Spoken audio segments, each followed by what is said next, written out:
Welcome back to another episode of Parenting Shrink Wrapped. Sam here with Melissa as usual, and we are joined today by a special guest, Lori Atwood. Lori is going to talk to us about the all-important topic of helping our kids adopt healthy financial habits.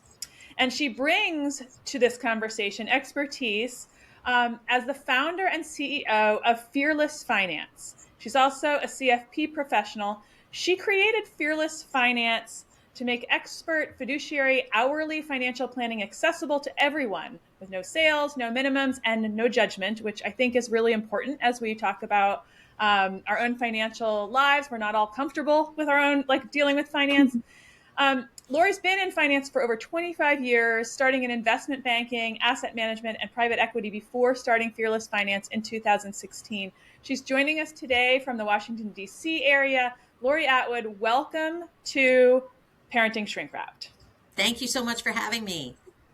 Before we get going and talking about, helping our kids grow, tell us a little bit about how you got into the work of helping families and kids adopt healthy financial habits. So the way I got into personal finance actually is, I had been in private equity, I had been in investment banking, in more corporate finance roles, if you will. And when I had my daughter, she's now 18, believe it or not, I had taken a couple of years off and I was thinking about what I wanted to do next when she went to pre-K. And I was doing little short parenting videos on what was then, a nascent sort of social media platform. And I would invite experts to talk about things like bullying or detangling hair or picky eating or whatever it was. And I was watching these videos. I'm like, wow, the information's really good, but gosh, they're boring. And so I thought, well, and that was it. And so I thought, oh, goodness. Okay, what do? I called up everyone I knew and I said, can I come and give a finance seminar and videotape myself so that I could see how to edit and how to do things and how interactive to be and that kind of thing. And so I called up everyone I knew who owned a yoga studio or who was involved in their church or whatever. And I started giving these seminars. And people came up to me and they were like, do you take clients? Oh. And I said, yes. And so I started out as a coach, and then in 2015, I got my CFP and I got fully regulated. So now I'm a full financial planner. And then I started the firm in 2016, and I took on my first two associates in 2019. Now there are 6 of us nationwide who do hourly financial planning for anybody who lives in any state in the union. That's awesome. So this began, interesting that we're bringing in the conversation about finances and how it applies in families, and it began as a parenting mission. It did. It absolutely did. Yes, it absolutely did. And most of my early clients, these were, again, preschools, like my own daughter was in preschool. So these are parents. Yeah. Because the thing is that when you're in the wealth accumulation stage of life, which is typically 28 to sort of 50, 55, and you're having your first kid, having your second kid, buying your first house, maybe moving into your forever house, maybe getting a grad degree, you're doing all of these things. You're trying to accumulate wealth for later in life in retirement, but there isn't somebody for you to go and ask, like when the basement floods and all of a sudden the contractor's like, well, it'll be $20,000 for a French drain. Mm-hmm. Yeah. Right. So if you have a broker, they don't care because they're not making any commissions. And if you have a fancy money manager that you pay 1% to, he doesn't care. She doesn't care either because they're not making any money. If you take money out to pay for this French drain, who do you turn to? Yeah. So And at the answer is Finance, us. that's you can call and say, hey, I have this one time or maybe 2 to 5 series of questions. Like, for example, when I inherit whatever I'm going to from my grandfather, I'm going to get this chunk of money that I don't know what's coming. These are the kinds of questions that you manage. I can't tell you how many emails I've gotten that said it's twins. Oh. Right? It's all of that. It's all those things that happen in that wealth accumulation stage Yes. of life, and you don't know where to turn because you think you're too small for, something like Goldman Sachs, and you're too worried, and reasonably so, to go Yes. to a broker, Yeah. and you don't know where to turn to get financial advice, This is brilliant. fiduciary, Yeah, this is fully a great regulated idea. financial advice. It's too, And there's that's what too, we do. there's too few of you out there, I will say. There are very, very few of us out there because we're regulated by the SEC. We're a fully registered investment advisory. But my examiner at the SEC said to me, she's like, "You're the only one I have." Hmm. Hmm.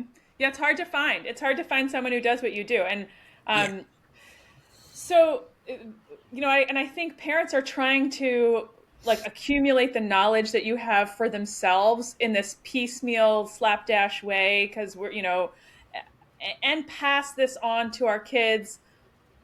And it just, I don't know, it feels sort of like a hit and hope approach, and I think in a lot of families. Well, and I think it's really hard because, like, yeah, go online and Google search, ideas and wealth management plans, and like you'll get something, but it's not going to be personalized to your No. specific family situation. And there's so many nuances, and every family situation is so different. Like, there may be basic things, but everybody's situation, I would imagine, Lori, that you've come across, everybody's got their own thing. Well, that's it. It's the age of confirmation. All the information is everywhere. And now with AI, it's even more everywhere, if you will. It's Yeah. everywhere. You can put in, whatever your search is, how much should I have as an emergency savings? Okay. Well, it'll come back with a number, but is it going to take into account the fact that your spouse is a little worried about his or her job, or you have a kid who's got type 1 diabetes and that Mhm. makes things different? All of these things need to be taken into account. It is bespoke, or it should be Yeah. bespoke to each family. And the level of complexity is enormous. Some people have very simple finances, but that's not typical. Usually there's a lot of complexity. And, your podcast is dealing with parenting and modern parenting. I mean, there's all kinds of extra resources people want to provide for their children, and they're not free. Here. They're Amen. not That's the free. truth. Yes. And So, so how do we weigh Activities that? How do we alone. balance that against saving for college? How do we balance that against retirement? How do we balance that against an elderly parent that needs help? so we've So, got two factors here. We've got like the financial life of the family, and then we've got passing financial skills on to kids. Yeah. And those two are definitely woven together, which like we want to how do we tease those apart? What's the relationship? And then also, how do we pass the healthy financial skills along to our kids? So there are two parts to the healthy financial skills, in my opinion. There's the obvious stuff, like this is the correct account to open for this purpose. Hmm. That stuff's real easy. mm, Way further upstream, if you will, from that is, how do you feel about money? Yeah. How do you, when you're a kid here, when you look in your wallet, you go to the ATM machine, get the little receipt. I don't know if anyone does that anymore. You get the little receipt. Are you anxious? Are you shocked? Are you frazzled? Are you stressed? When your kid says, "Hey, can we go get Chinese food?" What is your reaction? Kids are, I'm telling you this, but it just bears repeating. They're sponges. If Yeah. every time somebody mentions money, you freeze up, that's what that kid is going to think about money. Money Yes. is scary. Money produces stress and anxiety. Money maybe isn't talked about.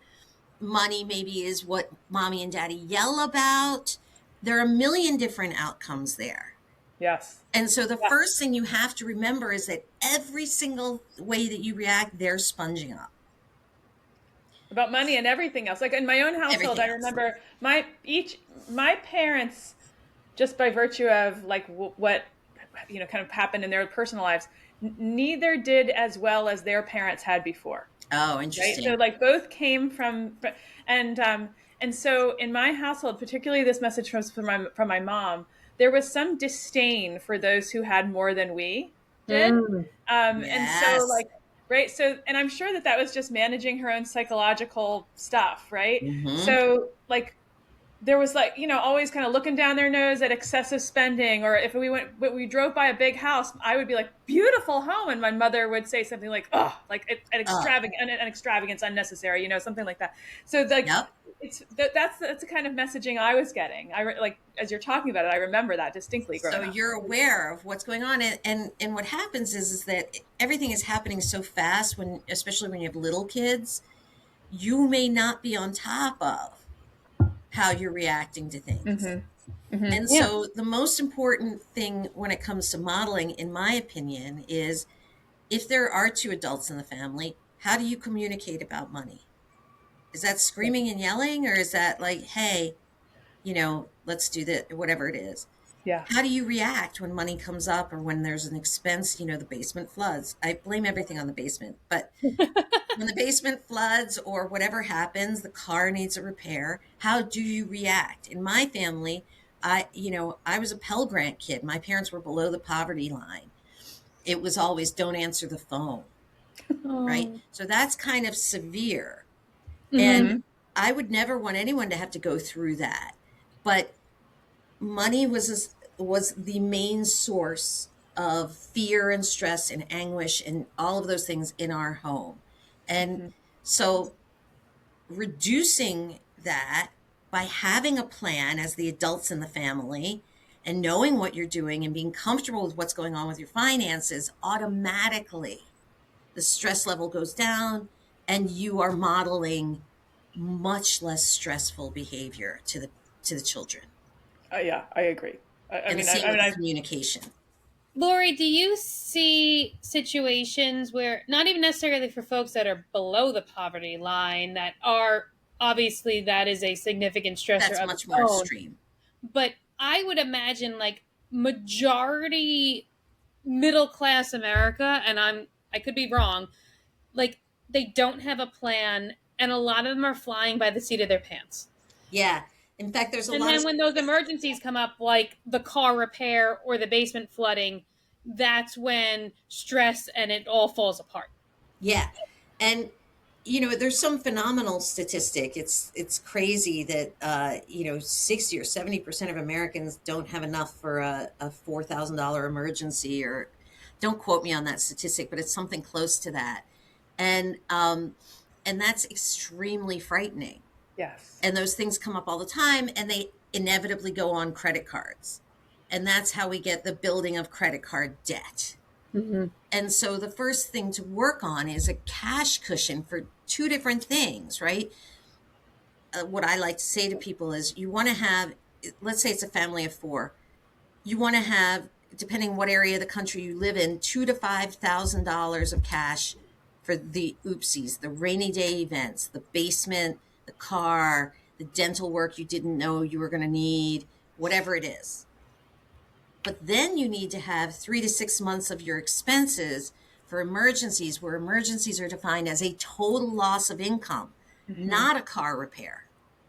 A total loss of income is usually due to one of three things: obviously, job loss, Yeah. divorce, and whatever sort of medical health related thing that stops you from working. So if you don't have those things, if you don't have those two buckets filled, the anxiety is going to be sky high, especially now when things in the labor market uncertain. Yeah.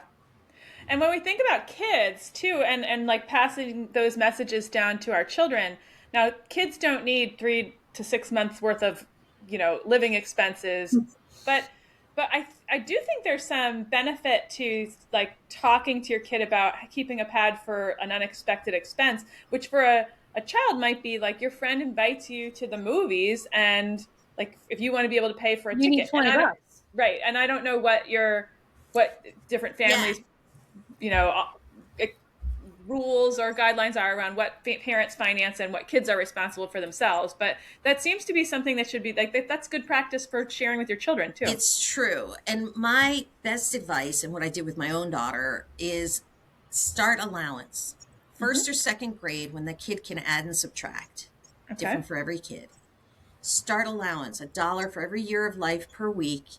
get a shoebox if you're using cash. Otherwise, there are a million apps out there that do this. Divide it into spending, saving, and donation.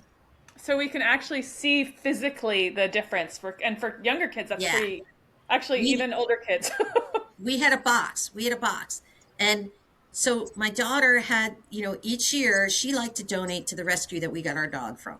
So each year we would put her money in and she would make her donation. And one year she had enough where she could name a dog. And like there was, it was really good. She had savings and we would take that savings, and we do it all by phone now on our mobile apps, and we would deposit it into her brokerage account. And then she had her spending money.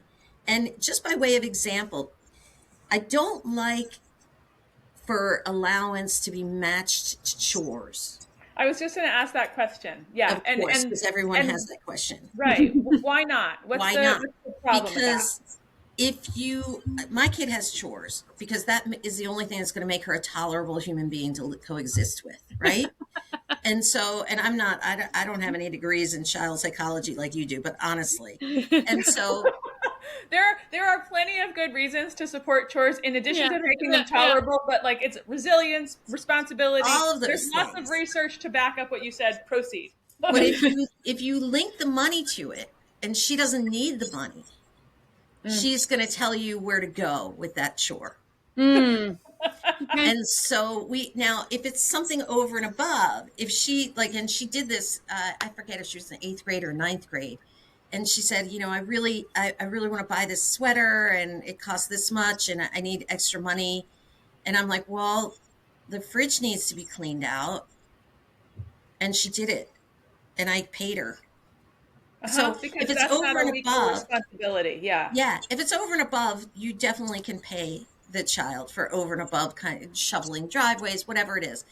But so the reason for allowance is less money management than it is teaching the child how to value things. Let me give you an example. My poor daughter, she has no idea that I talk so much about it. Anyway. We travel with this family that lives across the street. They're really close friends of ours. They have a daughter her age. And we were somewhere. And they went into a souvenir store. And the other daughter does not get allowance. They just pay for everything that she wants. And that's that. And that girl was getting a little red stuffed animal. And she said, Mommy, I really want this little red stuffed animal. I'm like, okay, that comes out of your allowance, but fabulous. Go for it. So she got it. And the next morning she comes into me holding the stuffed animal and she's like, why did I spend my money on this? I don't care about this. And I'm like, you're mine now. Now I've got you forever. Because you understand value. And now when you go into a store, you're going to be like, do I really want this? So now, and trust me, like she's in Sephora constantly now, right? So she'll go into Sephora and she'll be like, I don't really want that bad. And I've won. Now I've won. Because she's not going to do it with a Porsche at 25 years old. Because she did it with that little red thing at 8 years old. And there are some kids who, bless them, can learn from the red thing one time at 8 years old. But if you're listening, I'm not telling you that, like, Lori, I agree wholeheartedly with this approach. I'm not discounting anything you've said.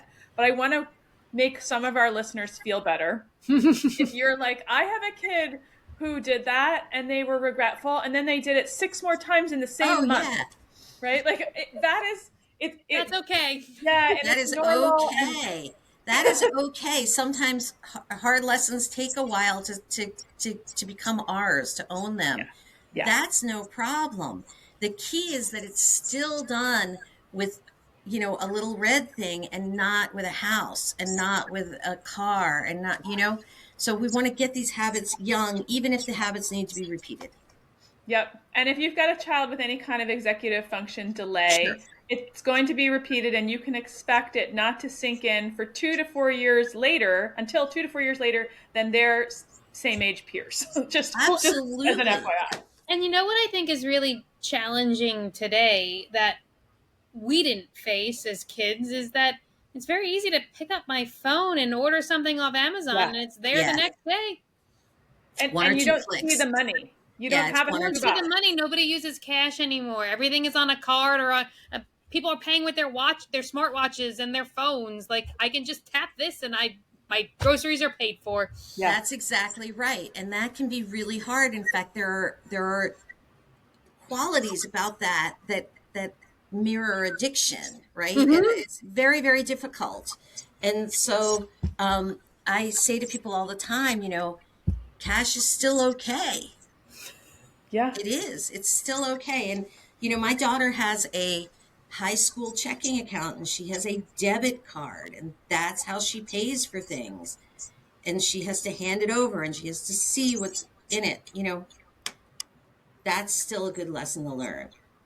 What other lessons? So like I love the explanation for the allowance as well as why not to link it to chores. I think that's actually a really important distinction, and the values you've promoted there.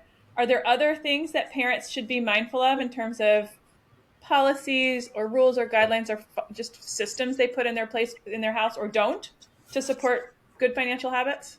I mean, again, most of it is related to modeling for the children. And Mm-hmm. so, there's a lot of, I'm telling you guys this in your mental health professionals, there's a lot of comparison out there We Mm-hmm. were just talking about this before we started recording, actually. That came up not 20 minutes ago, actually. because it's so common, right?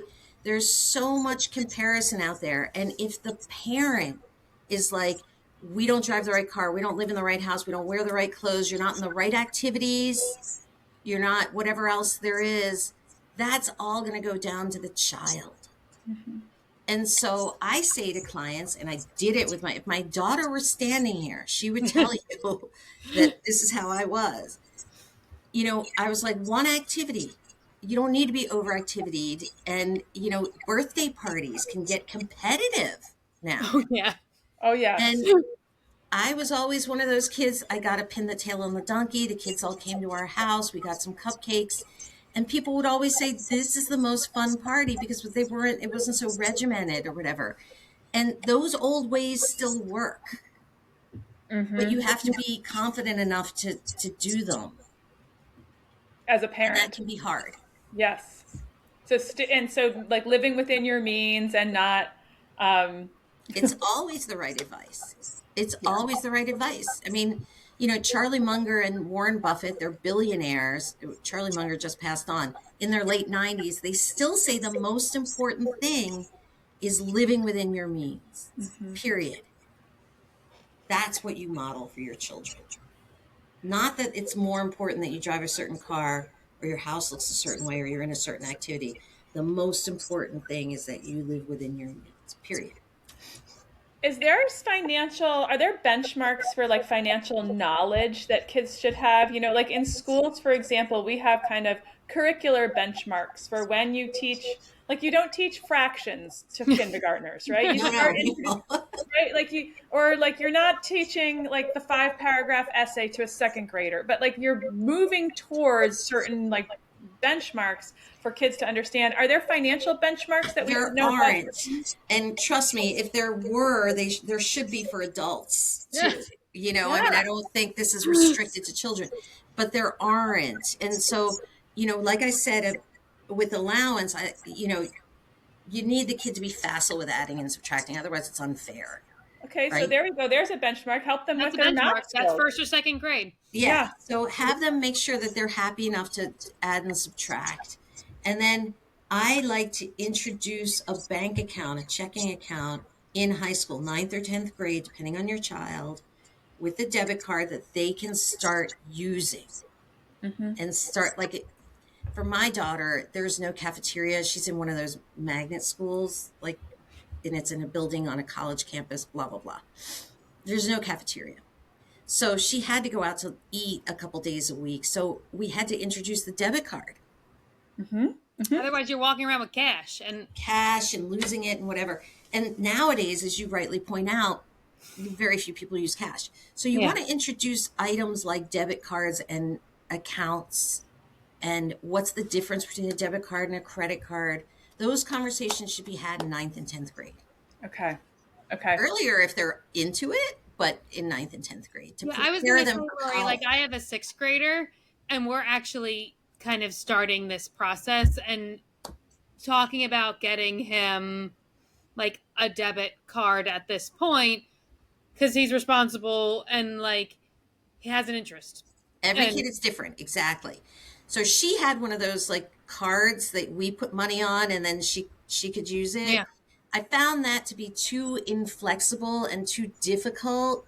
Um, but that works really well for a kid in fifth, sixth, and seventh and eighth grade. Those cards work really well. There's more control, but they're less flexible. Once they're in high school, I'm introducing accounts to them. Uh-huh. okay. Okay. So we've got some of the benchmarks we've talked about, like reinforce math skills, and hopefully make math enjoyable, right? Yeah. So that it's not Sure. right. Introduce an allowance, a not chore-based allowance, Mm-hmm. and make sure that your kid understands credit cards versus debit cards, and it makes sure that they've got a bank account starting sometime in high school. Yeah, And- because like my daughter was confused because she had this card before and she's like, Mommy, can you load more money on the card? And I handed her this debit card and I'm like, guess whose card this is now? Right? And I had to explain to her, and it took a couple of conversations how the debit card was different than the card she had had. Uh-huh. That it's not loading the money on, the money's in the account, right? These are nuances that all of us just don't even notice because we've been doing it for so long. Yeah. But they need to be taught. And what about when a kid makes a financial mistake? Here's an example of one. So my kids went to the school where I worked, and there was parents put money in the lunch account, and then the kids could like enter a code and buy what they chose to in the cafeteria. The rules in our household were you can buy food, but you bring a water bottle, so don't buy crappy sugar-filled drinks. That was Yeah. our rule. Like, I don't want to see Gatorade or lemonade or any aid, right? And you got an itemized list of what Yeah, they bought. So you get an itemized list of the price and the item, Lori. So every month I would print Nice. out that itemized list, and I would highlight the contraband purchases. Yes. And they added up more often. Like one time they added up to like $100. $100 in. Now, this is what I mean by, if you're listening, parents, if you're listening and your kid isn't going to just learn from one misstep purchase of a souvenir they didn't want.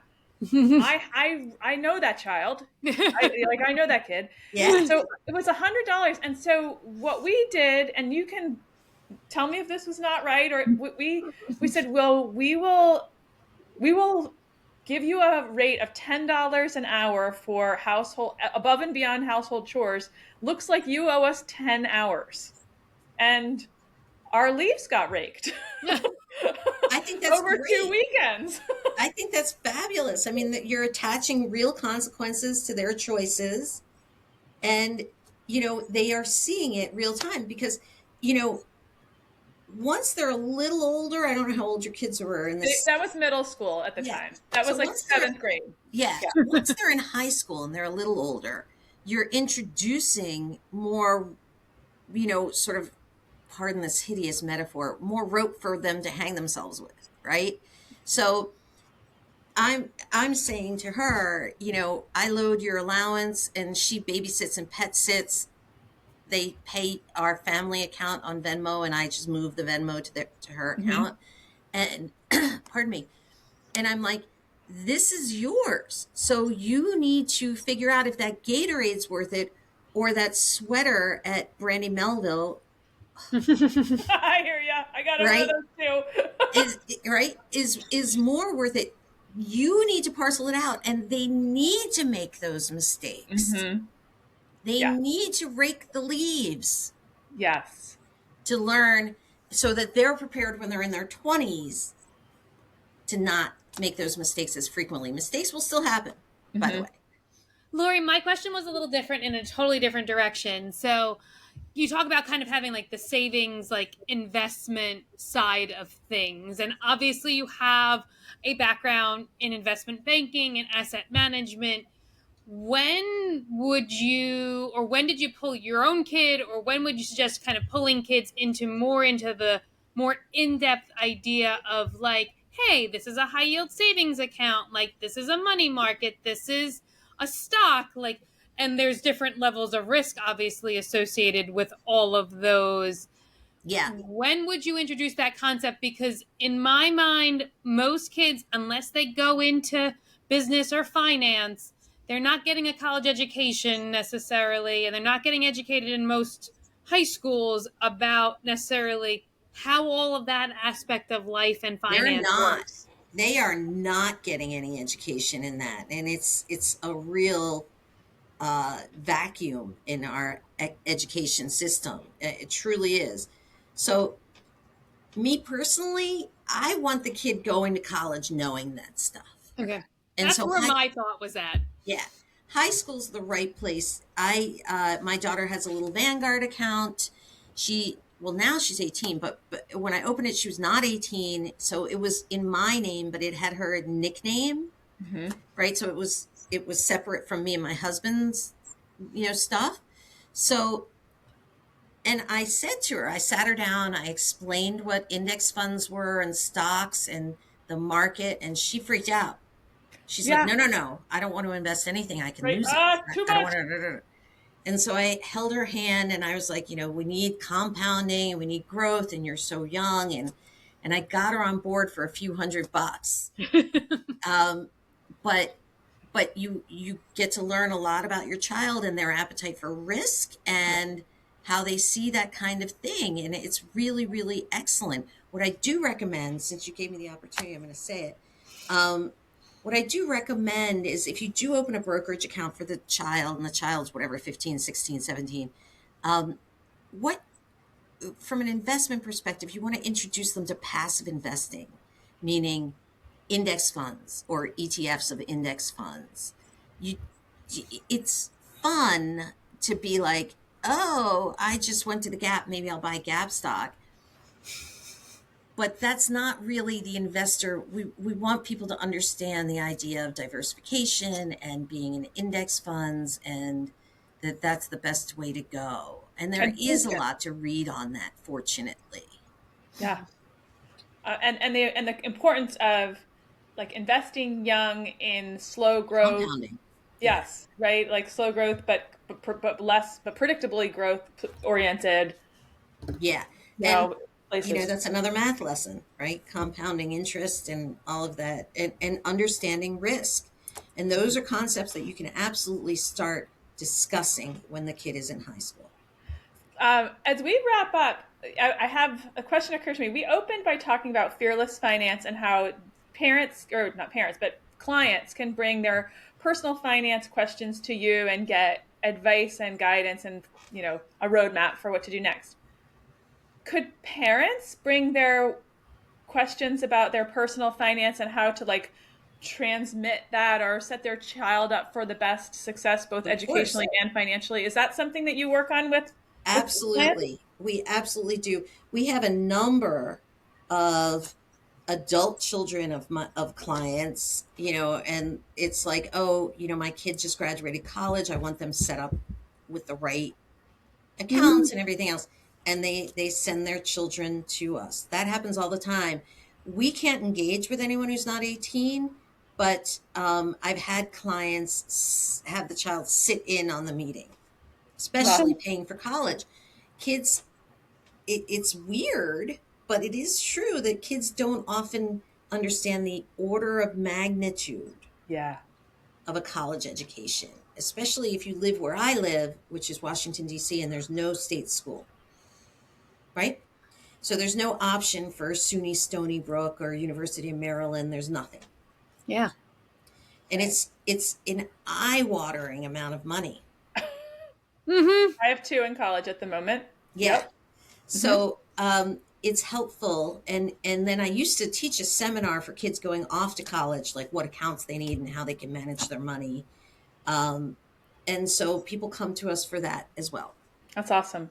So, Lori, if people want to reach out to you, if they're interested in seeking your services or just kind of learning more about Fearless Finance, how can they find you? Oh, thank you for asking that. So go to fearlessfinance.com. take a look around the site, but in the upper right, there's a contact us, and there's a small form, and one of our associate, professionals will get back to you within 1 to 2 business days to set something up. You can talk, see if it's the right fit, have an intro, free of charge intro call. There's lots of information on our site. On social media, if you type in Fearless Finance, you're going to get us. Awesome. So, yeah.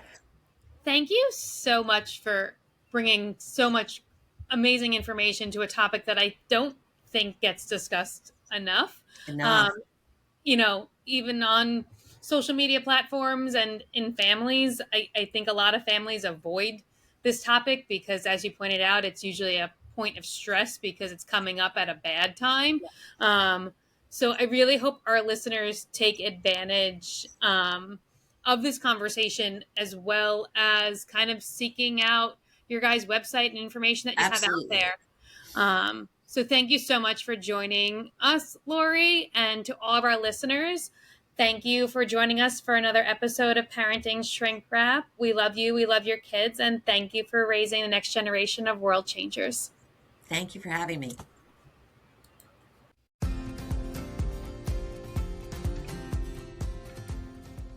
Thanks for joining us on this wild ride called parenthood here at Parenting Shrink Wrapped. We hope today's episode gave you some useful tools and maybe even a few laughs to help you navigate the twists and turns of raising teens and kids. Remember, parenting is a journey, not a destination.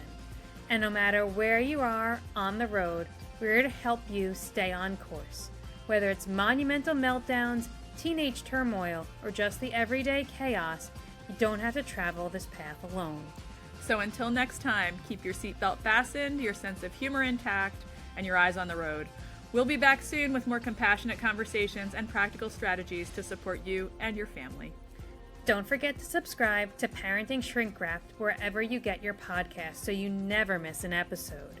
And if you've enjoyed today's show, we'd love it if you'd leave us a review and share it with a friend. If you have suggestions for topics you'd like to see us cover in the future, feel free to send us an email at parentingshrinkwrapped@gmail.com. Until we meet again, take care and enjoy the ride.